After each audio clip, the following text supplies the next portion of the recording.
Big win for the Warriors, man. 7-3 in their last 10. Now on a 5-game win streak, another road win. Officially have more road wins in 2023, in the 2023-24 season than they did the entirety of last season. So that's pretty awesome.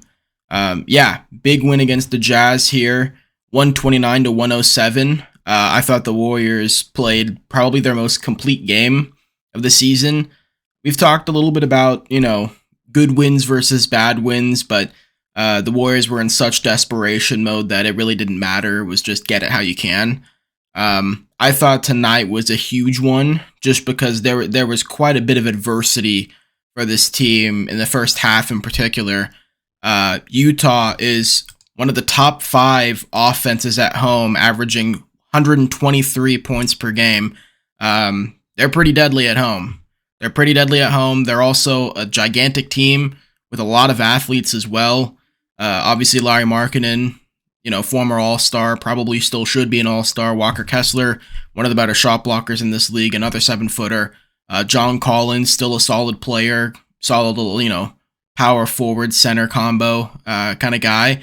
They got guys like Taylor Hendricks on the roster. Obviously, a Taylor Horton Tucker. Just some wings, got length, make things difficult for you, Colin Sexton. They've got defensive guys all over. Chris Dunn. Kind of a rough matchup for the Warriors, but I think the Warriors played extremely well under those circumstances. Again, after kind of some adversity to start things off. In the first 4 or 5 minutes of the game, Draymond and Jonathan Kuminga got into foul trouble, both I think picking up 2 fouls apiece. And then Draymond ended up picking his 3rd foul up in the middle of the second quarter or early in the second quarter. And so, we've talked about it with this Warriors defense, which has been spectacular over the last 4 or 5 games. One of the best in the league. I think number 1 in half-court defense since the Brooklyn game or something like that. They've been playing out of their minds, perimeter-wise in particular. But when Draymond's out, when he's not able to be on defense, I've talked about it, man. It's a little tough. It's a little tough. That back line is pretty rugged, and not in a good way. And the Warriors struggled early trying to make up for Draymond not being out there. And Jonathan Kuminga overall just did not have a great night. This was a rough one on both ends of the floor, but I don't think he played too well defensively.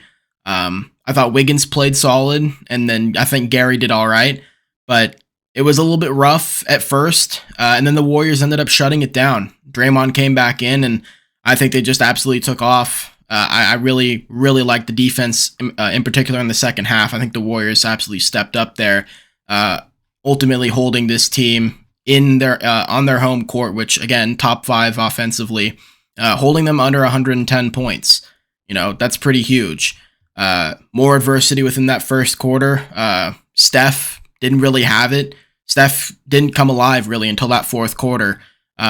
So they held him under control, and Klay was sort of struggling. Kuminga didn't have too much going.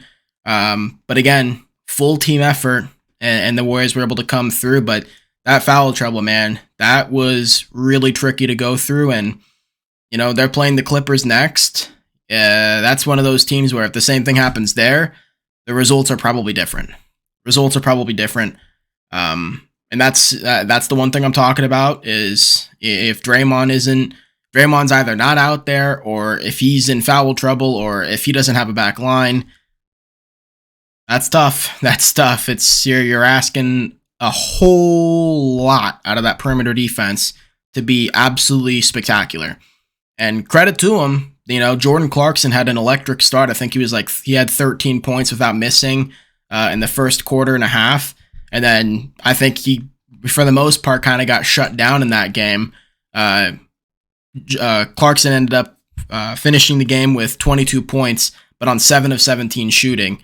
He hit the four threes in the first quarter, and from there, didn't do all that much. I think the Warriors held him in check again, kind of like KD. Still scored 20-something points, but the efficiency wasn't there, and I think the Warriors were able to hold him down. Next, Klay Thompson and Andrew Wiggins offensively have been struggling. Wiggins had that 4 or 5 game stretch post Decky's passing where He was looking really solid offensively. Like he was finally, it was like, man, he's getting back to being that 18 to 20 point per game scorer. And then the defense was also rising, but it kind of felt like right after that 4-5 game mark, the offense fell back down for Wiggins. He's shooting the three ball better. He still is. He's dunking more. The aggressiveness on offense is back, but the point totals haven't really been there. But tonight, I think he played very well. He finished here with 17 points on the 6 of 10 shooting, 3 of 3 from 3, 2 of 3 from the free throw line, only 1 turnover. I think he had a really good game offensively. I really liked how Wiggins played. He was very aggressive, plus 31, highest on the team. He was everywhere, man. Back cuts, setting screens, popping, getting in the transition. The Warriors kind of got their shots blocked quite a bit at the rim. Again, you're playing a team with Markkanen, Walker Kessler, John Collins. You also have Taylor Hendricks, Talen Horton-Tucker, who can guard out in transition. Colin Sexton, who can get back. Like, that's a lot of guys that can change shots at the rim. And Wiggins was not shy in attacking, especially getting into the chest of these defenders. And I really liked the effort, and I think Andrew had a great game, a great bounce back for him, on top of, again, continuing to play solid defense.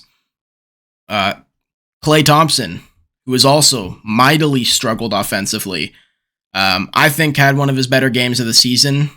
Forget the point total, 26 points for him, but the 19 shot attempts, 11 makes. The efficiency was there tonight for him. 3 of 7 from 3. 1 of 1 from the free throw line, 6 boards, 2 assists. He was making some good reads. He wasn't forcing all that. He forced a few times, but he wasn't forcing like he was in the other games. He didn't look desperate out there. He was taking a lot more Klay Thompson-esque shots that we know he's capable of making. And it was just nice to see him fall. He's kind of had a really rough week or two, and this was a nice game for him to win again. Especially when Steph didn't really have it and Jonathan didn't really have it, and he's, again, kind of become that secondary guy. So for Klay to step up here and have himself a big night, for Andrew Wiggins to step up and have himself a big night, that was pretty crucial for the Warriors. Again, 26 points, 11 of 19 from the field, 3 of 7 from 3, hit his free throw. And like I said with Wiggins too, the defense, man. Klay's defense tonight was, again, incredible, just like it was against Phoenix. I think this is 2 straight games where Klay Thompson's playing a lot better against bigger guys, and it shows. He's just sturdier. He's able to get down. He's not that easy to get moved. He forced a turnover, which kind of is like the whole thing with Klay is John Collins thought he can just barrel through Klay. Klay sort of forced him out of bounds and forced John Collins into a turnover into the corner. And that's sort of what it's like. It's like same thing when bigger guys go against Gary Payton II. They try to get into his chest and they realize, oh, I'm not moving him. He's actually holding up against me. That's kind of what it's like with Klay. He's just sturdier than you think, and seeing him against bigger matchups, it's working. It's working, and I hope they stick with this. Speaking of tonight, Steve Kerr was in Serbia for Decky's, I think, funeral, if I'm not mistaken. I don't quite remember exactly what it is. Funeral or something in that regard. So he wasn't there tonight. Kenny Atkinson was the coach in charge. So you're running still mostly what Steve Kerr would do, and then kind of Kenny's touch on top of that. So I like the game plan that he threw out the majority of the game. But overall scoring, I talked about Klay and Andrew Wiggins having bounce back games. I think in general, this was just such a spread scoring night. 17 for Wiggins, 14 for Kuminga, 12 for Draymond, 26 for Klay, 25 for Steph, 11 for GP, 10 for Pods, 11 for Trace. Like, it was just a big time spread scoring night. Everyone was getting involved. You love to see that. That's the sign of a good offensive night, when as many guys as possible are putting points on the board. So that was pretty crucial. Next up, again, Jonathan Kuminga kind of got bottled up tonight. Did not have a very good game. Not here to shit on Jonathan at all. Again, inconsistencies. That's how it goes. Especially when you're facing different matchups. Like I said earlier, Utah is a very tall team. they block a lot of shots, and they defend the rim pretty well, which means Jonathan, who especially now has really focused on getting downhill and getting to the rim, was going to have a pretty tough time getting shots over, especially trying to go over the top of guys because they're good shot blockers and they have really long wingspans. So again, 4 of 10 from the field, but he did hit a 3, kind of an odd one, but he did hit a 3 in the left wing, I think in the first half, and 5 of 6 from the free throw line. Did have 3 turnovers, a couple bad ones. Again, defensively, not the best tonight. Didn't have his best game. He had some moments, but as I've said, it's inconsistent on that end with him. It's going to stay that way until, the more he plays, the more experience he gets, start to improve. But it's a slow burn when it comes to defense for the most part, especially when someone like Jonathan, in a switch-all defense, he's going to be guarding the perimeter a lot. He's going to have to guard bigs. He's going to have to be a help defender, strong side at times. Like, he's just going to have to figure out every defensive position, essentially. And that's a tough ask, especially, again, against a really big team that have bigs that can score, bigs that can create, lobs, all that stuff, small guards that are really shifty, can get to the rim, can create for themselves. Tough night for Jonathan.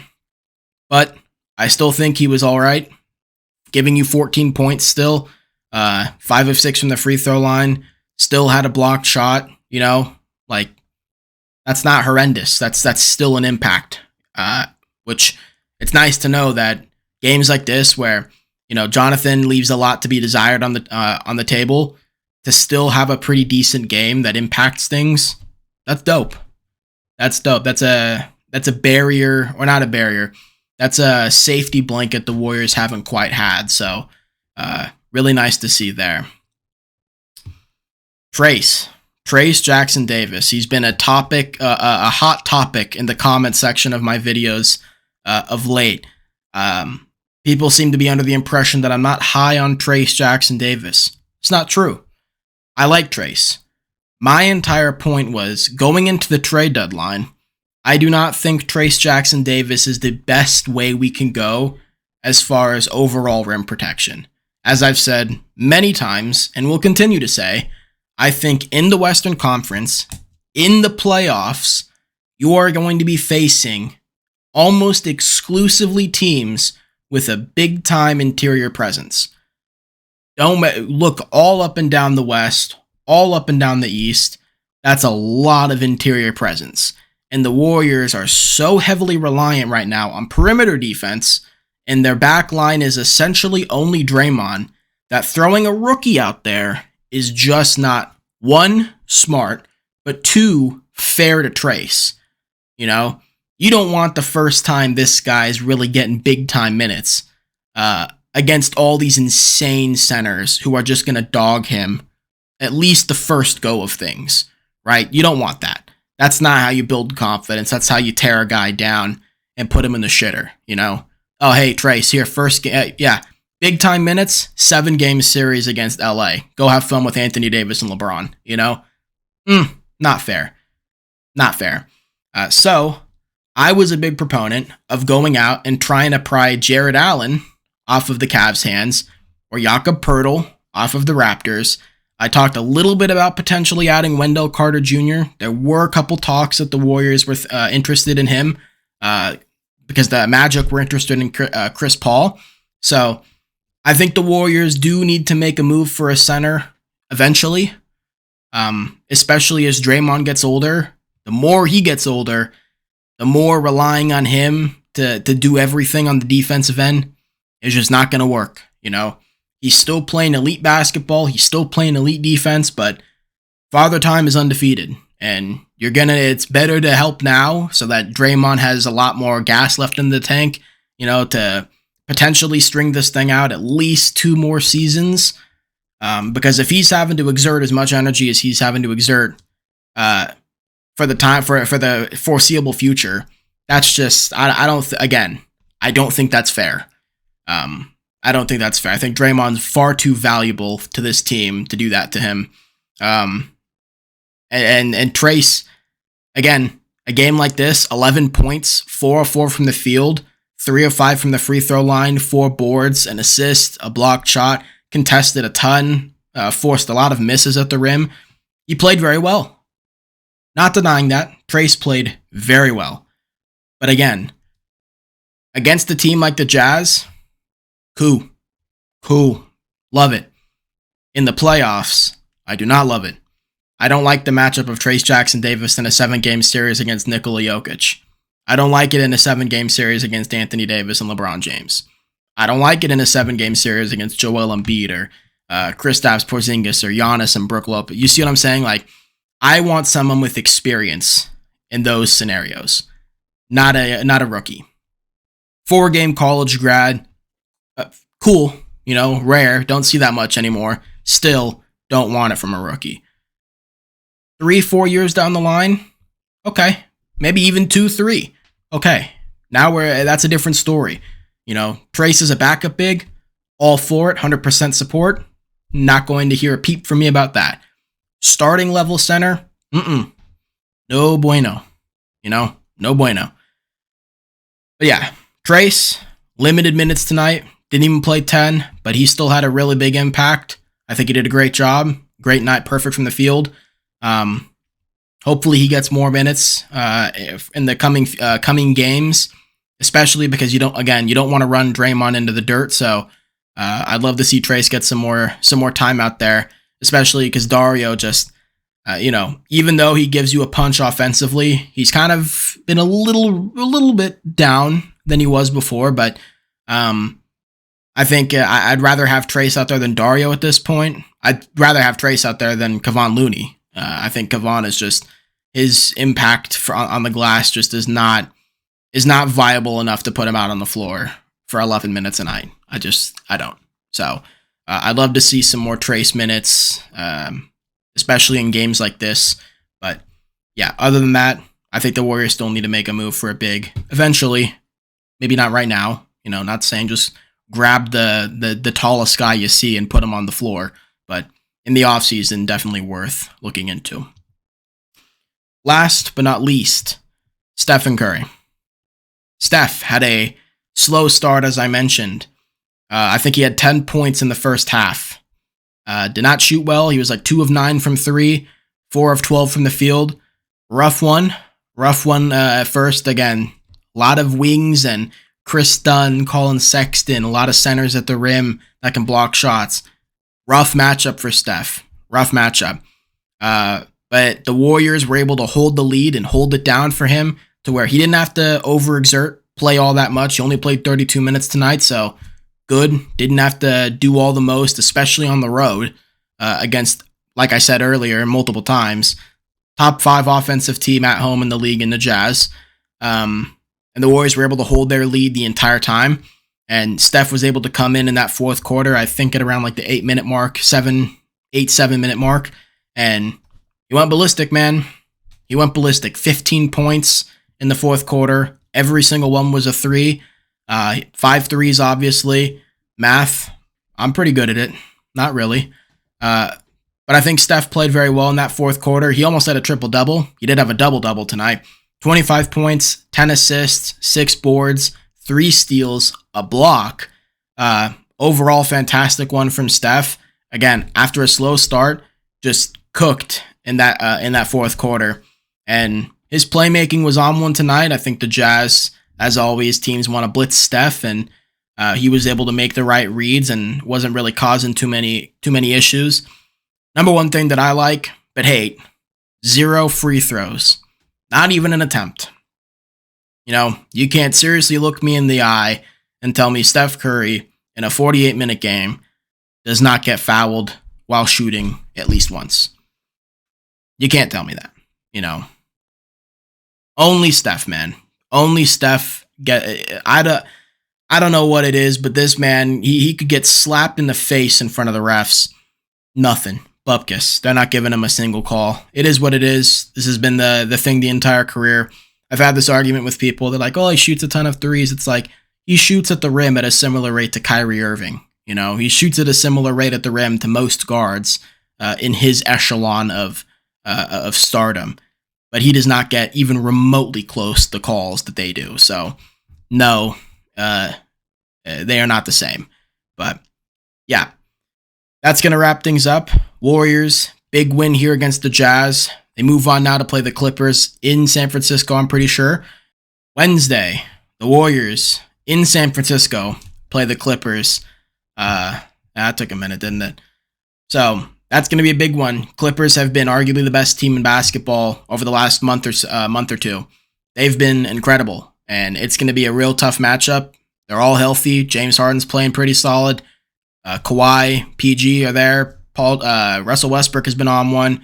You know, that is a tough matchup. They're going to really cause some problems. So hopefully, again, this is so critical and so pivotal about the perimeter defense for this team. Draymond's going to have to be on one. Andrew Wiggins is going to have to be elite. Kuminga's going to have himself a night defensively. Klay's going to have to hold his own. Like, this is going to be a full team effort. You know, just like that Suns game, man. It is going to be a full team effort. So hopefully they're able to pull it out. Even if they don't, I just like to see a continuation of really good defense. If it's not going to be a win, I want to see it as scrappy as possible. Hopefully a low 100s game. You know, I just want to see the defense continue. That's ultimately my thing. Keep playing great defense. Continue to build those habits. If you lose, you lose. But as long as you played hard on that end and you made it difficult for them, that's a win in my book. That continues what I want to see from him. So, with that being said, official wrapping things up. Podcast will be out tomorrow with Dominic. Some stuff over the weekend, obviously the Super Bowl. Weren't able to get something out, so apologies for that. But we'll be back tomorrow. There's going to be an episode coming out. Probably only going to be a one-off, maybe two. We are going to be talking about the trade deadline, as well as Victor Wembanyama's huge game that he had. Triple-double, 10 blocks, ridiculous. So there might be two videos, might just make it one. We'll see. And yeah, if you like the video, leave a like, comment, and subscribe. As I said, comment. Let me know your thoughts. I want to know. I love the discourse. You know, if you want to talk shit, talk shit. I don't care. Just comment. Let me know everything. But yeah, that being said, have a good one. Good rest of your week. Peace.